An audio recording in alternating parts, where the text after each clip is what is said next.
تم دونوں اس سے یہ بھی کہہ دینا کہ اگر تم مسلمان ہو جاؤ تو جو کچھ تمہارے زیر اقتدار ہے وہ سب میں تمہیں دے دوں گا اور تمہیں تمہاری قوم ابنا کا بادشاہ بنا دوں گا۔ اس کے بعد وہ دونوں مدینے سے روانہ ہو کر بازان کے پاس پہنچے اور اسے ساری تفصیلات سے آگاہ کیا۔ تھوڑے عرصے بعد ایک خط آیا کہ شیرویہ نے اپنے باپ کو قتل کر دیا ہے۔ شیرویہ نے اپنے اس خط میں یہ بھی ہدایت کی کہ جس شخص کے بارے میں میرے والد نے تمہیں خط لکھا تھا اسے تاحکم ثانی برانگیختہ نہ کرنا۔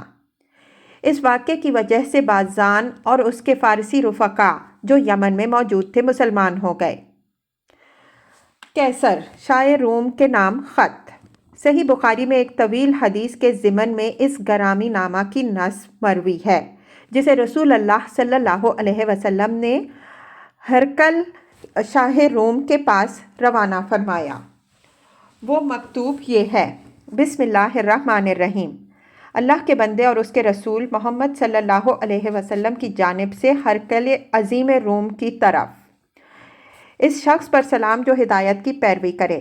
تم اسلام لاؤ سالم رہو گے، اسلام لاؤ اللہ تمہیں تمہارا اجر 2 بار دے گا، اور اگر تم نے روح گردانی کی تو تم پر اریسیوں رعایا کا بھی گناہ ہوگا۔ اے اہل کتاب، ایک ایسی بات کی طرف آؤ جو ہمارے اور تمہارے درمیان برابر ہے کہ ہم اللہ کے سوا کسی اور کو نہ پوجیں، اس کے ساتھ کسی چیز کو شریک نہ کریں، اور اللہ کے بجائے ہمارے بعض کو رب نہ بنائیں۔ پس اگر لوگ رخ پھیریں تو کہہ دو کہ تم لوگ گواہ رہو کہ ہم مسلم ہیں۔ اس گرامی نامے کو پہنچانے کے لیے دحیہ بن خلیفہ کلبی رضی اللہ عنہ کا انتخاب ہوا۔ آپ صلی اللہ علیہ وسلم نے انہیں حکم دیا کہ وہ یہ خط سربراہ بصری کے حوالے کر دیں اور وہ اسے کیسر کے پاس پہنچا دے۔ اس کے بعد جو کچھ پیش آیا اس کی تفصیل صحیح بخاری میں ابن عباس رضی اللہ عنہ سے مروی ہے۔ ان کا ارشاد ہے کہ ابو سفیان بن حرب نے ان سے بیان کیا کہ ہرقل نے اس کو قریش کی ایک جماعت سمیت بلوایا۔ یہ جماعت صلح حدیبیہ کے تحت رسول اللہ صلی اللہ علیہ وسلم اور کفار قریش کے درمیان طے شدہ عرصہ امن میں ملک شام تجارت کے لیے گئی ہوئی تھی۔ یہ لوگ ایلیا بیت المقدس میں اس کے پاس حاضر ہوئے۔ ہرقل نے انہیں اپنے دربار میں بلایا۔ اس وقت اس کے گردا گرد روم کے بڑے بڑے لوگ تھے۔ پھر اس نے ان کو اور اپنے ترجمان کو بلا کر کہا کہ یہ شخص جو اپنے آپ کو نبی سمجھتا ہے، اس سے تمہارا کون سا آدمی سب سے زیادہ قریبی نسبی تعلق رکھتا ہے؟ ابو سفیان کا بیان ہے کہ میں نے کہا میں اس کا سب سے زیادہ قریب النسب ہوں۔ ہرقل نے کہا اسے میرے قریب کرو اور اس کے ساتھیوں کو بھی قریب کر کے اس کی پشت میں بٹھا دو۔